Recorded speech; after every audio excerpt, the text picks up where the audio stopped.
Good afternoon. It's Tuesday. It's 1 p.m. Eastern, 10 p.m. Pacific. Sorry, 10 a.m. Pacific. And welcome to Advancement Live. Advancement Live is part of the Higher Ed Live Network, a series of professional development web shows and podcasts, which are always free and accessible to you in our archives at higheredlive.com and on iTunes. Be part of our broadcast by tuning in live and sharing your insights and questions using the Higher Ed Live hashtag on Twitter. You can receive weekly updates with live show dates and times by subscribing to the Higher Ed Live newsletter. I am your host, Andrew Gosen. Thank you for joining us. Today, we're going to talk about partnerships between alumni affairs offices and alumni entrepreneurs. Working with alumni entrepreneurs presents both opportunities and challenges for an alumni affairs office. This is a subject that I've seen discussed a lot in moments moving between sessions at conferences or during informal networking times. But I think that working with vendors to be able to do more than advancement offices can do on their own is going to become an increasingly important part of what our work looks like over the next decade. And because of that, I think it's time that we start talking about this directly and shining a spotlight on this dynamic. And I'm incredibly grateful to both of today's guests for their willingness to ground this conversation in the example of the partnership between Switchboard and Reed College. And we're going to learn more about Switchboard in just a few moments. Before we dive in, however, I want to give a shout out to our Advancement Live sponsors, iModules and mStoner. iModules software is the leading constituent engagement management provider for educational institutions. iModules delivers an integrated online platform that transforms how institutions strengthen constituent relationships and achieve fundraising success. iModules, thank you for your support. We couldn't do this without you, and we would also like to say welcome to Troy Anderson, the new iModules CTO. Higher Ed Live is produced by mStoner, a marketing and communications firm that works with education institutions on branding, strategy, web design, and more. In June, mStoner is hosting an in-depth two-part webinar series focused on brand strategy. We're tweeting out a link right now where you can learn more and register. And now, let's get down to business. Let me start with a few observations that I hope won't be contentious. First, there is an increasing number of companies out there offering services to advancement offices. These range from online community platforms to CRM software to brand monitoring platforms for social media. Second, many of these companies offer services and/or tools and/or expertise that advancement offices are unlikely to develop internally. But as I alluded to earlier, I'm convinced that productive partnerships with the right vendors who are offering the right products is going to become increasingly central to our operations if we want to continue to serve our institutions effectively. Third, unsurprisingly, many of these companies either employ our alumni or they are actually startups that are headed by our alumni, and occasionally the inspiration for the startup to start with was the experience of an alumnus or an alumna who knows the alumni community really well and understands some of the needs and the priorities and the wants and the opportunities out there in these alumni communities, if only we have the right tool to help make that possible. So all of these points relate to each other, and one of the main goals of this show is to flesh out the outlines of that relationship. Before we start doing so, however, I want to lay out the fact that there are two perspectives that we need to consider in order for this conversation to make sense and for there to be a productive partnership. From the perspective of the alumni office, most of us who are working in alumni offices are fully aware that partnerships with vendors will allow us to do some things that we simply will never be able to do ourselves. However, I think many of us know from firsthand experience that vendors sometimes overpromise and underdeliver, and managing vendor relationships can be complex, time-consuming, and draining. And there's an additional element of complexity involved if your vendor has alumni working for them and you're suddenly in a position of having a vendor-client relationship with somebody who you normally have an alma mater alumna or us relationship with. And that's simply an interesting complexity that I think it's worth talking about explicitly. From the perspective of the alumni entrepreneurs very often have a feel for the needs and the wants of the alumni body that is grounded in their own experience, and because of this, they're able to produce tools that actually address needs very directly and effectively. I think of examples of this, and I think about the way that Steve Rittler at Countermarch Systems is able to not only deliver mobile and web platforms, but because he's such a good volunteer for Lehigh, he understands both the needs of the alumni body as well as the business needs of the alumni office in a way that delivers tremendous value. I think of Brent Grinna and the work he's done with Evertrue, and there's a similar dynamic there. Many of his key insights and the value he delivers relate directly to his experience as a volunteer at both Brown and at Harvard Business School. So alumni entrepreneurs can develop companies and platforms that meet the needs of the alumni community and the alumni offices very effectively, and they very naturally want to partner with alumni affairs staff at their alma maters to make these products available to their fellow alumni. However, there are some moments where they fail to fully appreciate the operational and the political realities that shape what actually is possible at the alma mater. I still bear scars of a particular instance 3 or 4 years ago where we were presented with a platform that an alumnus was very passionate about that was great, except that adopting it would have required us to undo 3 years worth of work with our regional associations and with our volunteers. And it didn't seem to connect with him that that was something that was just never going to happen.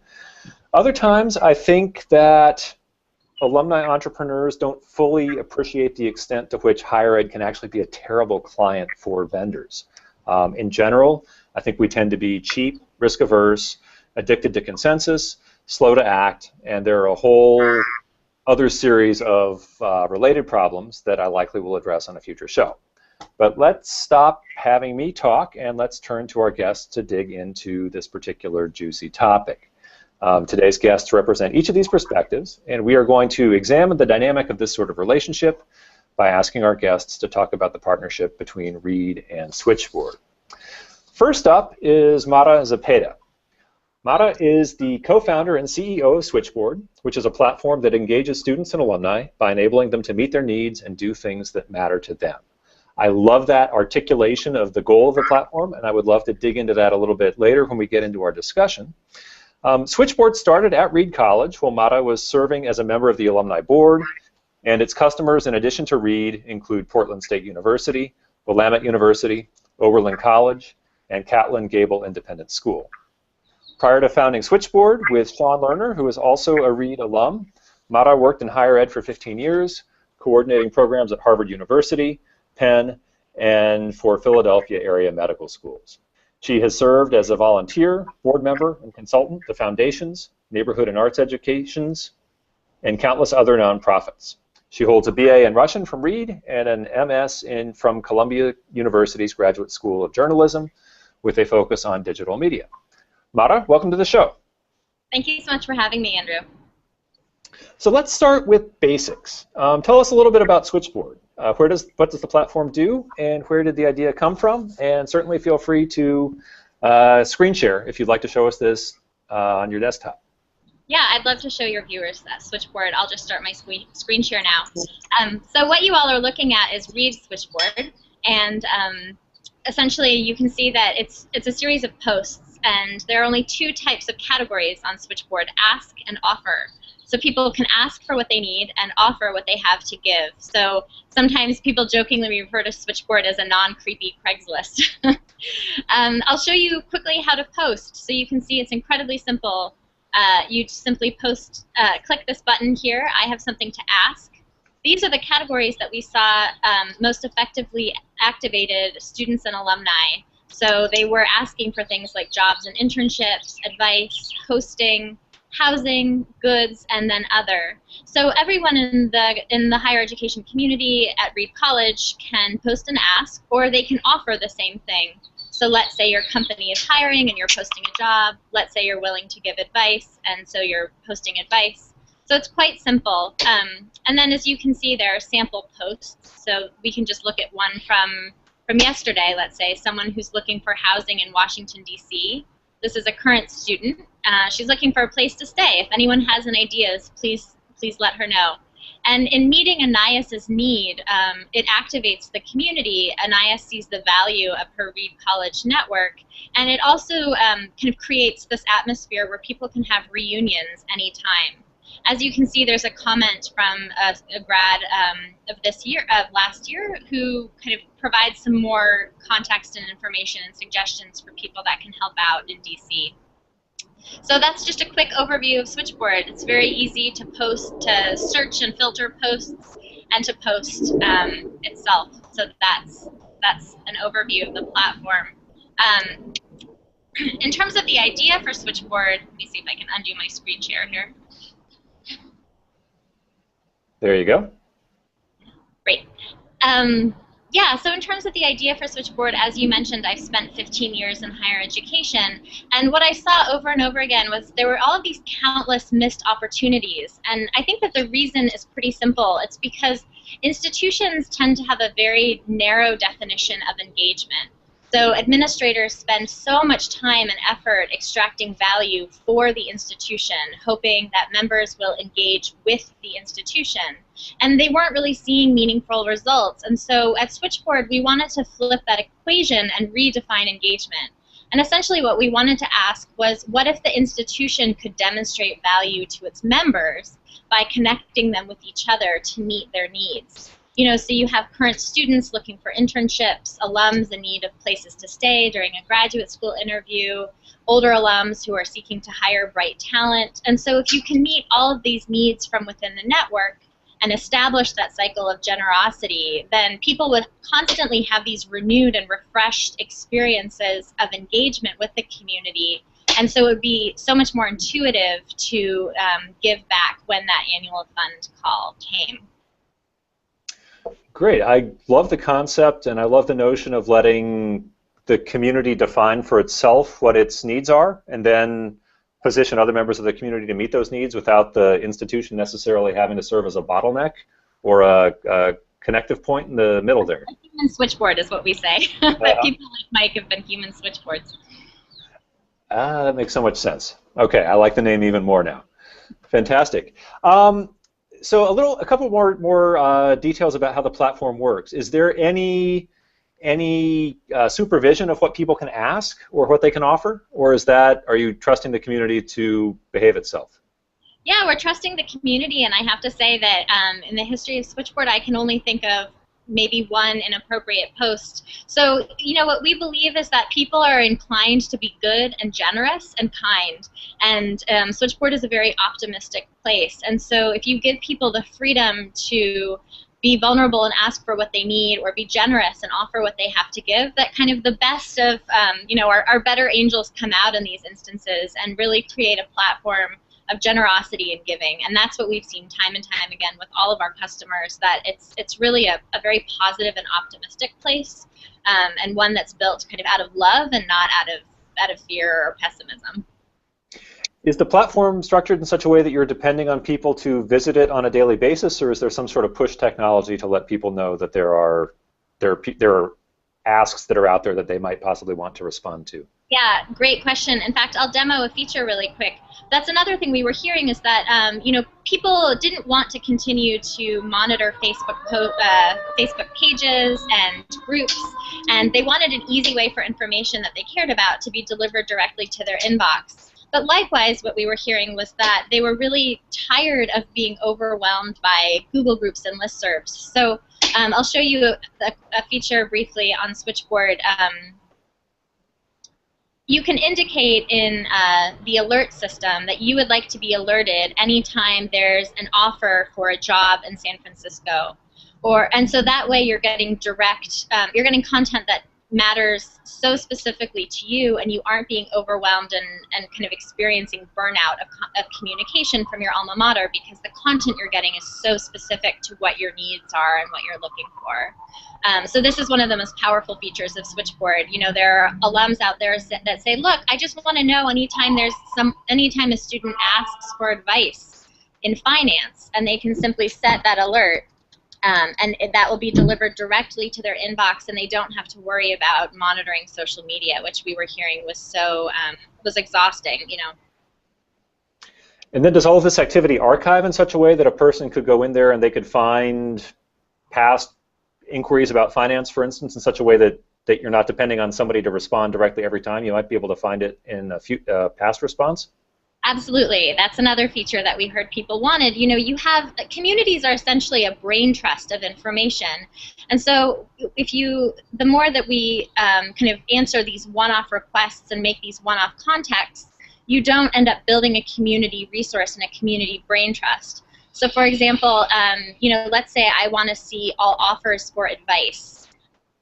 I simply click these filters and I'm able to surface immediately all offers for advice. So there are 219 offers for advice. We can see that Emma is happy to talk to people about law school. Michael, class of 1980, is happy to help with jobs and internships.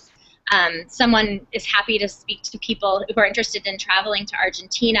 And so Switchboard essentially leverages and surfaces this brain trust of information, so Mike doesn't have to have those one-off conversations where he says, oh, of course you should speak to Aria. She went to Peru. Now that the community member is able to find that information themselves. And something else I really like about this is that it not only lets people ask for what they actually need, but it positions people to volunteer on behalf of their fellow alums by offering whatever it is they actually have to give. Exactly. I do think that sitting in an advancement office, I mean, our goal is to try to unlock value for the institution, right? So it makes sense that we're going to prioritize asking people to volunteer for alumni communities, asking people to come to events, and asking people to support the institution financially. And those are all probably the three things we ought to be focusing our attention on. But that doesn't mean that there aren't other important things alumni can offer to each other that can actually make a dramatic and tangible difference in the lives of an individual fellow alum.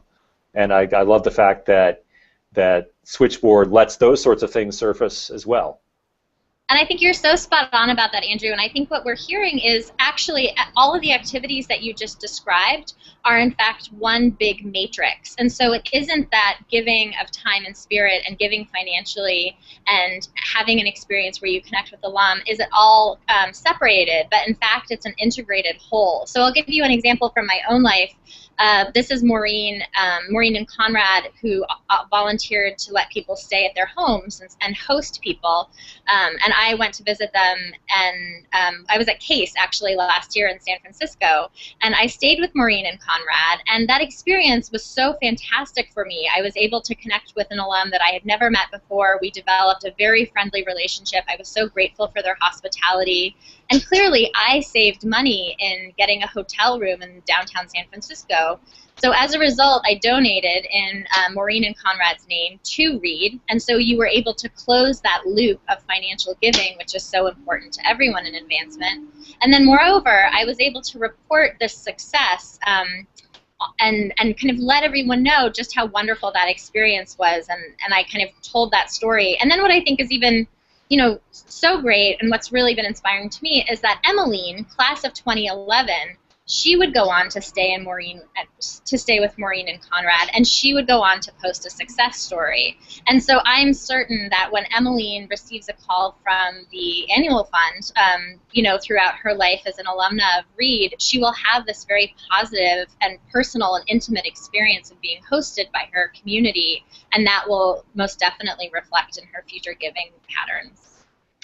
Great. I think that's going to be really interesting to sort of watch the data over time and sort of assess how impactful that sort of interaction is. So I want to get to Mike in just a second, but two more questions to help sort of establish the context here. So you and your co-founder came up with this idea while both of you were serving on the Reed Alumni Board. Is that correct? I was just serving on the alumni board. My co-founder graduated 8 years after I did. So. Okay. And to what extent did your perception of this need relate to the experiences you had as a member of the alumni board? Quite directly. Can you share some of those details? Sure. I can give kind of two stories. So I served on the outreach committee of the alumni board. As you know, they're divided into committees. And the outreach committee did a fantastic job of events. And so what I saw was that the primary focus of an outreach committee in Reed's case a couple years ago was to really focus on driving chapter events and bringing people together in the same room. But the fact is there are so many people that don't live in chapter cities, and there just isn't the capacity for me to go to every event, and I don't want to miss out on leveraging my network simply because my schedule doesn't allow it. So I think that was the first thing I saw, was that a number of activities tend to be geared towards in-person events, and if you can't make it, then you miss out on your network. And I think that the second inspiration for Switchboard was during one of those alumni board meetings, I happened to stop by my old dorm room, and I knocked on the door, and I met this vivacious, wonderful freshman named Martha who was looking for an economics internship. And I had a friend who graduated from Reed the same year that I did, and I put him in touch with Martha, and Martha got that internship. And I think that was one of the most gratifying things that I've ever done as an alumna and volunteer for Reed, was to be able to so directly help someone in need.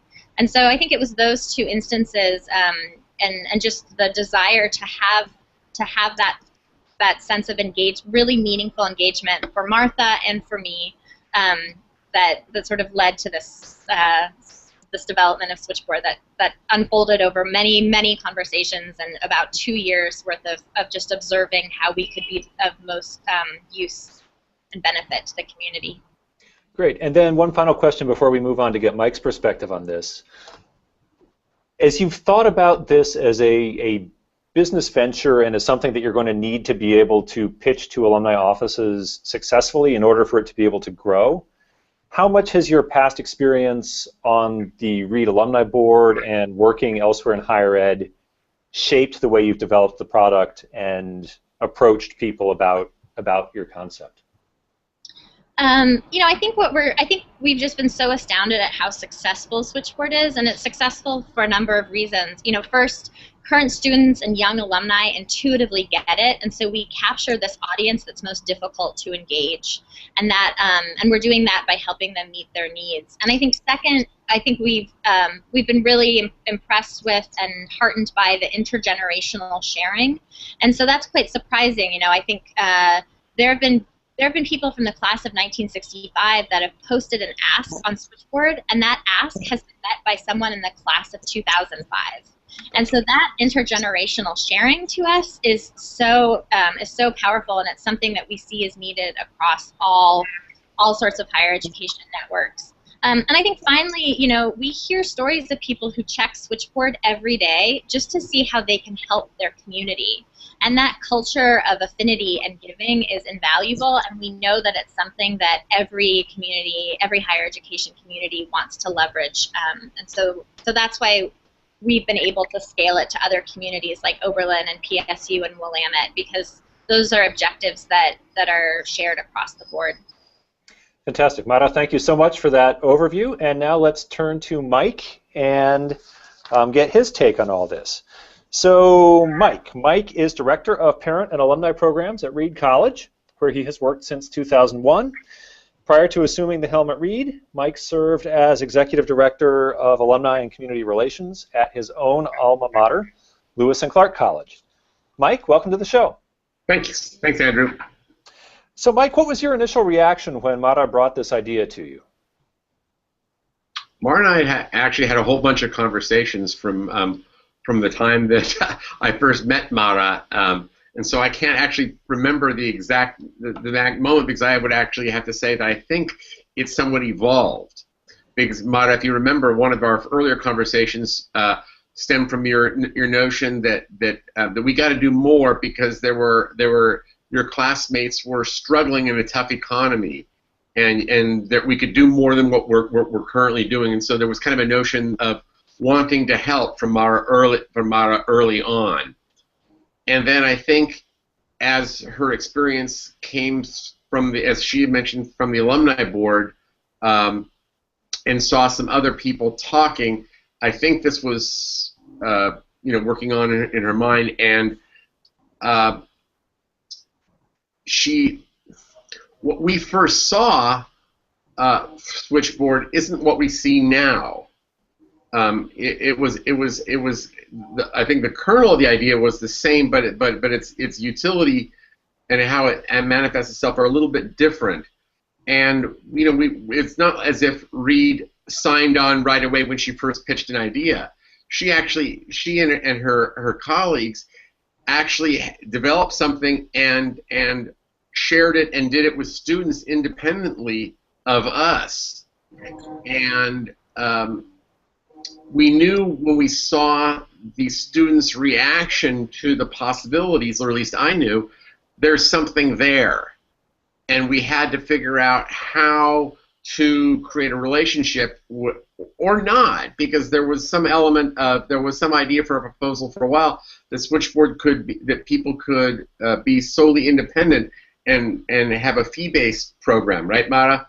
Or as register as an individual, as opposed as through the college, as opposed to running it through the college. So it was when I saw her proof of concept and how well it resonated with students, and when she floated the trial balloon by alumni, how conceptually they latched onto it as well, that I thought we've got to figure out a way that we can be a sponsor of this on one hand. And that's from her perspective. From my perspective also, I saw two things. I saw an opportunity for us to be facilitators of relationships and interactions which we couldn't do ourselves. So, I have an alumnus who comes to me and says, you know what, I'm looking for somebody to sublet an extra room in my house. How can I spread the word? And we really didn't we weren't going to use our listserv. We weren't going to post, so all I had was Facebook. Mm-hmm. If somebody wasn't on Facebook, they couldn't do that. So, or somebody was having an art gallery opening, and it just didn't fit into our chapter construct for announcements. And so this was a great way. I thought, wow, we can just direct people to something, to this, and let them do it themselves, and we're merely facilitators of it. And specifically years ago, I'd actually sent an email, or a number of emails, to the folks at Craigslist saying, hey, have you ever thought of doing your sort differently instead of being limited by geography, having it by affiliation and looking at colleges? And I got zero response. And I think I got zero response because it didn't fit their model. But what Mara proposed with Switchboard exactly fits what I was trying to do, albeit in a different way, in a much more pretty way, but much more nimble and directed towards alumni, alumni interests, if you will, whether it's housing or advice or whatever it might be. So I can't pinpoint the exact time when I said yeah, we got to do this. It was an evolving conversation. But when when the numbers actually came to a point in terms of registrants and interest that said we have to do this, so that's the origin. Yeah, the way you're talking about serving as facilitators reminds me a lot of something that Andy Shainlin talks about fairly regularly, about how if we can sort of reposition how we think about ourselves to go from being the actual executors of programming to being the conveners. And then you convene the conversations, then you just get out of the way and you let the community take care of itself. And that's a concept that scales in a way that we will simply never be able to scale if we insist on micromanaging everything ourselves. And so listening to how this unfolded, it sounds like you were aware from the get-go that this was something that had the potential to complement a lot of the programming that you and your staff were already doing well, that aligns with broader institutional strategic priorities, right? Correct. To what extent do you think, how important was it that you and Mara knew each other in the context of the Reed Alumni Board to be able to start having these exploratory conversations and sort of be generally aware that Switchboard was out there among the students, and then being aware that there was beginning to be interest among the alumni? And that feels very qualitatively different to me than sort of a cold call from an alumni entrepreneur who says, hi, I'm Joe from the class of '87, and I've got this project that's going to change your life. It feels like you had a relationship and this sort of evolved out of that relationship. Yeah, but yes, true. But there actually had to be something there, I think, from my perspective, I guess, that I sensed that there was a need there, or that what she was proposing matched and dovetailed with what I sensed out there as a need. Mm-hmm. So did it help that I knew Mara? Absolutely. Did it help that we had lots of conversations and I knew about her passions and her capabilities? Yeah, absolutely. Sure. And at the same time, it was probably helpful that she didn't come to you saying, Mike, I've got this great idea and I need you to pony up $20,000 for me to do my proof of concept. No, in fact, I think we actually collaborated for a number of years with essentially them developing their program and us doing something like providing space at commencement to table or at various programming. You know, Switchboard had a presence among students, with students, before they ever had a presence with a. Great, and that makes sense in terms of how you would begin to go about proving your concept, especially because students tend to be pretty eager to play around with stuff like that. But I love the notion of providing encouragement and support in the form of things like space at reunion, without having the entrepreneur come in looking for seed money right up front. And I only bring that up because I've had that phone conversation. You know, I start getting into the double digits with that particular conversation, and if that's a cold call, that's just a very abrupt way to start talking about something that could potentially benefit both parties. So, were there any other business units on campus or other offices that were interested in Switchboard that have also been supportive? Did you have to negotiate any politics to get higher level attention focused on this? Well, I think there were two other offices that that were involved in sorts of conversations. Our colleagues in then called Career Services, now called the Center for Life Beyond Reed, were initially concerned or thinking that this was I don't want to say a replacement or anything else, that this was not helping their efforts at Jobs for Students, because they had their own listserv and job announcement profile, and this would replace it, or that this was being positioned as a replacement, or perceived as, maybe that's the right way of thinking about it, perceived as a replacement, and it's not. It's a tool that multiple people can use. And in fact, the focus of Switchboard is more than just jobs. If you looked at Mara's screen, you see a whole bunch of stuff that are beyond jobs. Mm-hmm. But initially, there was a feeling that's because what students are most interested in, jobs or housing, or jobs, internships or housing, that this was stepping on their turf, if you will. And I don't think, I never perceived it like that. And I think initially that was a sense, but it quickly changed when you could see that when students saw that this wasn't a replacement and it wasn't competition, it was another way you could get information. Because in reality, our institutional database is not nimble, and it's not very helpful if you don't exactly know what you want. Right.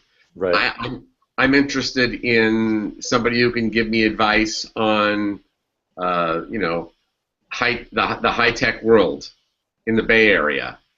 Well, you can do a query in our database for people who work in if you know the right things to search for in the Bay Area. But it's even the Bay Area. You've got to look at San Francisco, Berkeley, Menlo Park, or whatever.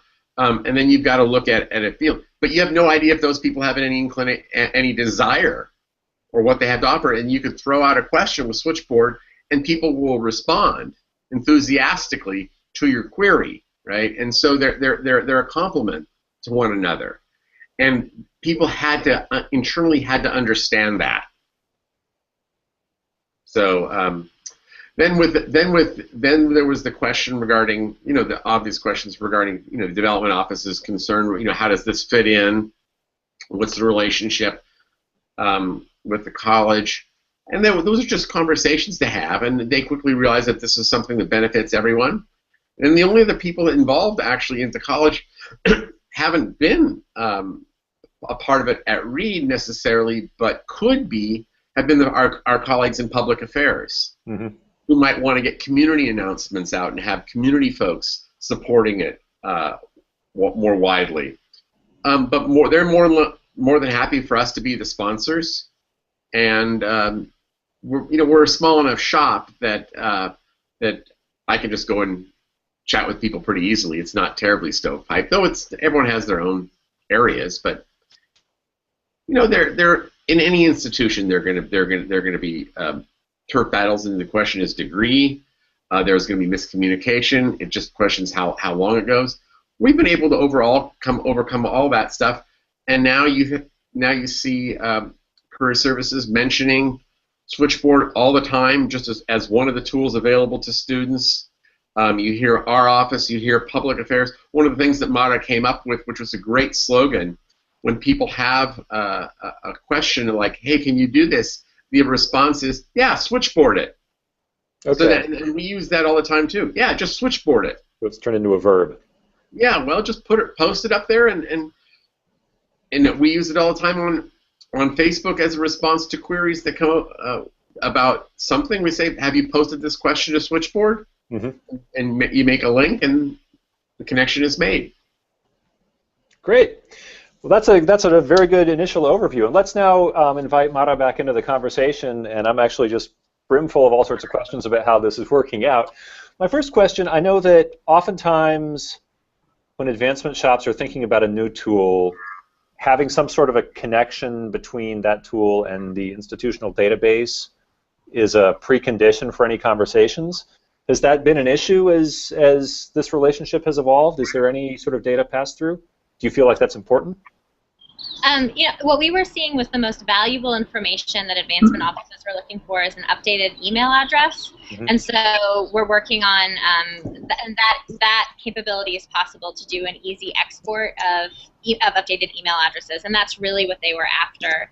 So Reed was so great as a partner because we were able to really get down to what is the most valuable thing they could extract from the data that we were collecting, and the email address was it. And so we were able to quickly solve that, that hurdle. What we were hearing was just that other than that, there really didn't need to be an interdigitation between the two platforms. The Switchboard offers so many opportunities to use it as a discovery tool for potential donors.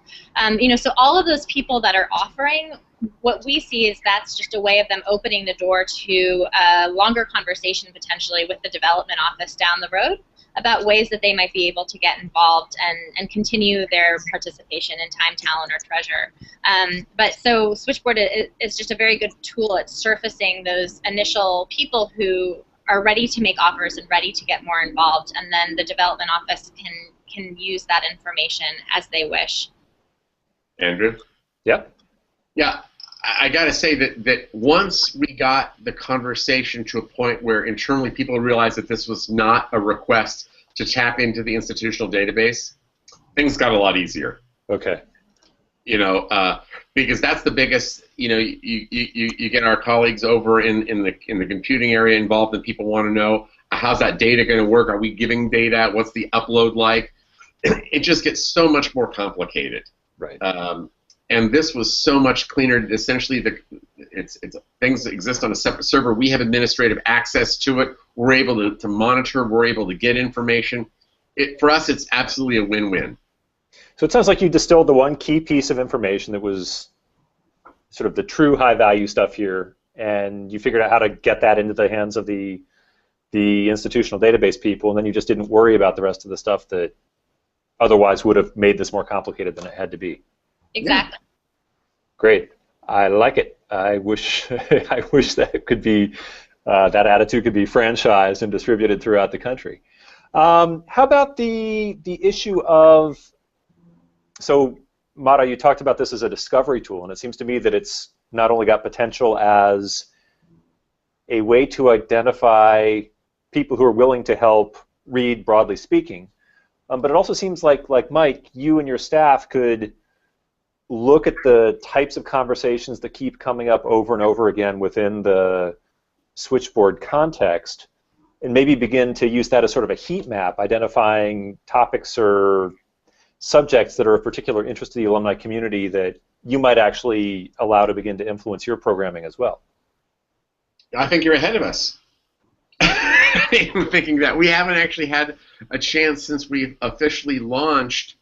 We started at the beginning of the school year with the formalized relationship, and we invited the alumni actively to become involved at the beginning of this calendar year. We're going to look at things this summer and figure out how we can further maximize the benefit that's already been evident for us. So I think you're right. I think it's a great comment that we need to look at the nature of the posts and the nature of the offers and try to figure out what can we learn from this as well, and how can we be of, what can we learn, how can we be of assistance. This also feels like the type of platform where critical mass is going to be absolutely crucial to its long-term prognosis. So I guess question A would be, have both of you thought about some sort of a concerted communications push to try to get more Reed alumni active on Switchboard? And B, do you think, I always feel tension when I think about Facebook communities, in that you can do advertising and try to drive people in there and grow them by paying for the traffic, but then part of me thinks that I want people who take that extra step to self-identify as being interested in the Cornell Alumni Facebook page, for instance. And I feel like I'd rather have a smaller, more highly engaged community than a larger, less highly engaged community. How are you thinking about that issue of growing the user base? If I can speak to that, one thing that we've always said at Switchboard is there's no difference between students and alumni. And I was actually really surprised that there was such a wall and barrier between student services and alumni affairs. So the special thing about Switchboard is that it's a completely seamless platform. And so we've had really great success with Reed in onboarding freshmen as soon as they start at convocation. And so it isn't as though they have to transfer over to another completely separate and foreign alumni platform when they graduate. It's a tool that they've been using since it's the first day of their freshman year. So we make really concerted efforts to partner with Reed and do onboarding pushes around commencement and convocation. And so you kind of get them at both ends of being a freshman and a senior, so that when they move on to becoming alumni, they're completely familiar with and have used and have received benefit from and can totally understand the platform. So I would just say that Switchboard completely flattens this notion of a difference between students and alumni, and I think that's what makes it so intuitive. The other thing that I would say is, to us, it's a platform that's there anytime, and it's there for whatever need you might have. So perhaps you use Switchboard to find a summer internship, and then later on you offer your place to stay. And to us, there's no preconditions or expectations of wanting people to use it all the time. And that's what makes it so different from social media, is that the metrics of social media are all about, this constant engagement and really kind of hijacking people's time. And to us, we want communities to think of Switchboard as a very high value place that meets their needs when they have them from a community they trust, and they can get on with their lives, and they don't have to be tethered to the social media accounts, in the same way that I think we've seen in alumni affairs engagement. Let me just talk about, first of all, one thing that was really amazing to us. First of all, through Switchboard's efforts at getting students subscribed, it was just an amazing percentage. And Mara, you're going to have the data at hand because you know it so well, about how many students signed up, are registered with Switchboard. And what's the number? I can show you, actually, just to give you a sense of it. But yeah, to your point, Mike, 70% of users are under 45 on Switchboard. So it's just a completely intuitive platform for young alumni. The what we knew though is that if we had to have a large base of other people looking at this as well, or it wouldn't be as meaningful, because the alumni are going to be in a better position to fulfill requests from students than other students, arguably, especially when you look at things like housing or internships. What we were amazed by, I think, was the rapid rate of which our alumni signed up. So within I believe a month to month and a half, over 10% of our alumni body had signed up for Switchboard. Wow. And was that all across the generations, or was that skewed towards young alumni? Well, it skews young, but it's not limited to that at all. Okay. And it feels like that might be a way for older alums to actually deploy the resources they have very directly to help. Yeah, their community, right? One of the things that Mara and I have talked about as being an ongoing challenge is this notion of the challenge of overcoming self-interest. And Mara talked about the altruism and that love. What's going to get you to look at Switchboard every day if you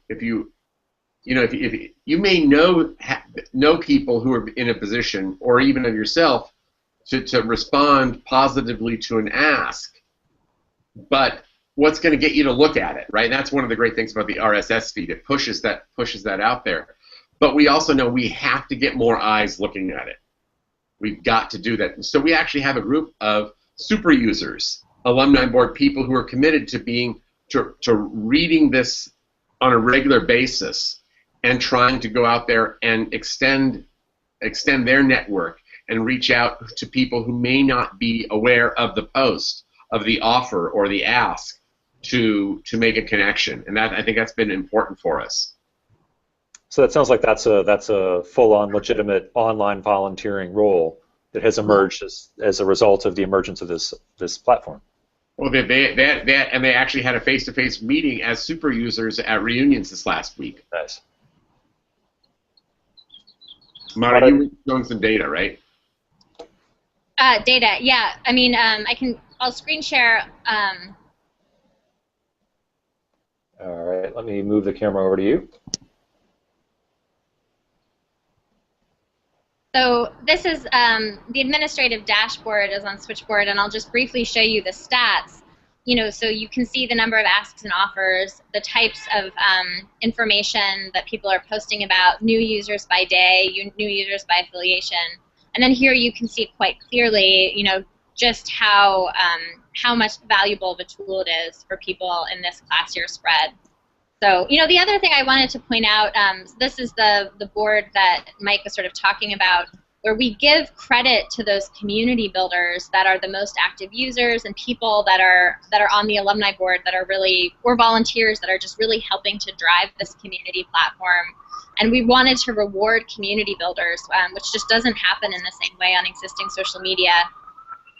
And I think the last thing that I want to point out, this is the success feed. So essentially, I'm sure that success post that I originally spoke of for that hosting experience that I had, all of those success stories are pulled and aggregated into the success feed, and that's just prime content for public relations and communications to be able to feature those stories in newsletters and in the magazine. We wanted to make their jobs easier for surfacing really positive interactions, but I just want to briefly point out that, oftentimes I think there's this notion of volume, that we have to constantly be focusing on quantity, and that we need this frenzied amount of quantity. But you'll see, for example, Simon, he's one of my favorite alums. He actually does the casting for Portlandia. Okay. And so he posted that he was looking for a casting assistant. He cast Portlandia and looking for an assistant. He got over 500 views on that post, which you can see here. And then he went back and commented and posted a success story. They met many great candidates, and they've already put one to work. And I think that is what we're getting at here, that Simon putting one alum or student to work is really what matters, that he's had a very positive experience with the Read Network, that alum or student, I'm sure, is over the moon to be working with the casting director of Portlandia. And so it isn't about how many casting assistants can Simon hire all at once. It's and how can we give him the most high value interaction possible from this platform where he has that one incredibly meaningful engagement. I like that. Yeah, I used to work in admissions, and we had sort of a saying in the office that if you mishandled interactions with one potential applicant, big picture, you got 20,000 applications, that's an infinitesimal problem, but for that particular individual, that's a 100% error rate. Right. And it feels like this is a situation where, in Simon's case, that's a 100% success rate because he was able to have that extremely positive experience that was valuable enough that he's willing to actually come back and share it. I would also think that those sorts of success stories would be pretty essential to persuading other people to come and join the platform, and I bring that up in response to a comment that was posted on Twitter by Kristen Simonetti, who was just saying that intergenerational involvement seems critical. How do you get older alums involved? It seems like these sorts of success stories are potentially a very effective way of getting people actually involved. Yeah, I mean, and to two of those points, first, I'm glad you brought up the admissions office because we've heard anecdotally from the admissions staff that students will see that Reed has a switchboard, and that can sometimes be the decision, that helps them make their decision in going to Reed because they see what a high-value network results from the investment in their education. So I just wanted to mention that it has a role at admissions also and is being touted as a really powerful tool. And to the older alumni issue, I think we're so excited to pursue that opportunity. And what we found is just a really low-hanging fruit is those email alerts where they just deliver the information directly into their inbox. And it's a great way of facilitating those connections. So I think, and Mike's office is especially so well positioned to spread the word among older alumni because that tends to be the relationships. That they've built those relationships over time with those older alumni, and so Mike can personally say to that person from the class in the 60s or 70s, hey, there's this new tool, and leverage them in that way. Right. We just haven't yet. It's been new enough that we haven't had a chance to do things that we're planning on doing, which is actually making sure that Switchboard has a presence at our chapter events. For instance, we've been talking about taking our student manager on the road, Kauri, to share because she's just a great showcase of it's kind of like the hair club, right? She actually had a successful experience, and she's a great proselytizer of Switchboard, and obviously how much alumni love connecting with students, and when you see that you're helping students, you feel good, you feel better about it, and so we'll be growing. I feel confident that we will be able to grow our alumni Switchboard users over time. We just haven't had a chance to focus on it, but we will starting this summer. So we are 8 minutes from the end of the show, and I have two questions that I would like to conclude with. The first has to do with product roadmap. As you think about where Switchboard is going to go, what sorts of things do you see on the horizon, and are you sort of talking together about those things? Mara, you want to talk about one? Obviously, one of the things that we're set. It's important to us is connecting the dots. Mara alluded to it, which is hoping that alumni or that the members of the community who receive benefit from a Switchboard connection will remember the facilitators fondly in their philanthropy. Mara is working hard to create a system within Switchboard to facilitate that, right? And so I'll tee that over to you, Mara. Yeah, so we often describe Switchboard as rolling out in two phases. The first is just build this really high-value community, which is what we've shown today at Reed.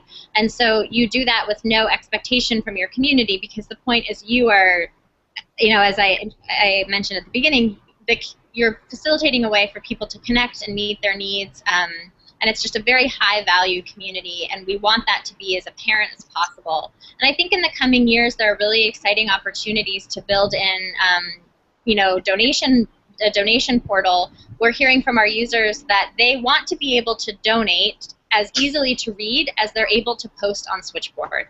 They want that transaction to feel as fast and seamless as possible. And so in the coming years, I think we'll explore that. But as you know, it's so important for us first to see that community really thriving and become such an essential part of the READ community that when the time comes that we potentially integrate a donation portal, it's completely intuitive why we're doing that. And it doesn't suddenly feel like you're slathering a donate button all over something, which is often where we see some software products start, is with the donation button. And we're completely flipping that model on its head and saying, first, let the community give back to each other, and then they will be so much more inclined to give. So the institutions that we've partnered with are very forward-thinking and innovative, and they understand that first you have to lay that foundation if you're ultimately going to drive the ball to that touchdown of the goal of philanthropy. It feels to me like there might be some natural affinity there with a more crowdfunding type model of philanthropy, where you're positioning the community to members of the community to ask each other to help make something happen, but in a very project-based way, which may or may not relate to things that are actually happening on campus. But it feels like that fits in with the offer and ask model slightly more tidily than more general unrestricted appeals might. Yeah, and you can also start to correlate the behaviors, right? So I think we're excited to explore with the development office the possibility of having a matching grant. All of us are familiar with those matching fundraising drives, but instead of matching dollar, to match dollar to offer or ask. So what would it look like to have someone put up a matching pledge that's trying to drive behavior and engagement on Switchboard, and that's the metric they're most concerned with, instead of just having that $10,000 check matched in some way. And that, we think, can create so much more value for the community. If one of those asks or offers results in a job for a student, or any number of other things, that value is just magnified and it circulates throughout the community over a lifetime. Great. All right, last question. I'd like to ask you each to, it sounds to me, hearing each of you talk about Switchboard and talk about working with each other, that this feels like a genuine, positive, and authentic partnership to me. Could I ask each of you to share maybe 1 or 2 points of advice that you might share, Mara, with an entrepreneur, and Mike, an alumni affairs officer, thinking about this sort of partnership? What do you think are good attitudes or practices to bring to the table to make something like this work as effectively as it seems to be working in the case of Switchboard and READ? What do you want to answer first? Well, how about each of you speak from, Mike, what would you say to a fellow alumni relations professional who's trying to craft a positive relationship with an alumni entrepreneur? Well, I guess first of all, one of the, I think in your opening you talked about, some people have a philosophy like you're not going to do business with an alumnus, right? That's just against our policy. We just don't do that. I just like to challenge people to rethink that, because the reality is you do business with people all the time. You take money at reunions, and that's doing business with them, right? I mean, people do this all the time, you're closing yourselves off from some real value-added elements. If somebody has a good product and they're an alumnus or an alumna, you're going to have this multi-layered opportunity for a story, for being part of a success, for having their passion and energy and caring for their product. Their pride is in this as well. And I think it's important to be mindful of the bottom line and the costs and those things, to make sure that products are delivered and their quality and all those things. That goes without saying. But the benefit of having a relationship with an alumnus that is fruitful and positive is just tremendous. And I think you have to do due diligence and all those good things you have to do. Just because an alumnus comes to you doesn't mean they get a free pass, right? Or a fast track. But what you have as an opportunity, I think is tremendous. Great. And Mara, how does this look from where you sit? You know, Switchboard was developed over 10 years of conversations and observations, and I think the one thing I would say for any entrepreneur is it has to come from something like that where you really ask yourself, how is my product helping this community, and how is it making someone like Mike's life easier? And the products that do that and do it well and do it authentically, they shine through. You know, so I know that people like you are constantly hit up with different software products and options, and I can only imagine how overwhelming it is. But at the end of the day, I think a partnership like this is really special because it was born from such an authentic desire to really improve the lives of so many people, and an institution that we just care about very deeply. So we're excited to share that that solution with other campuses as we're doing.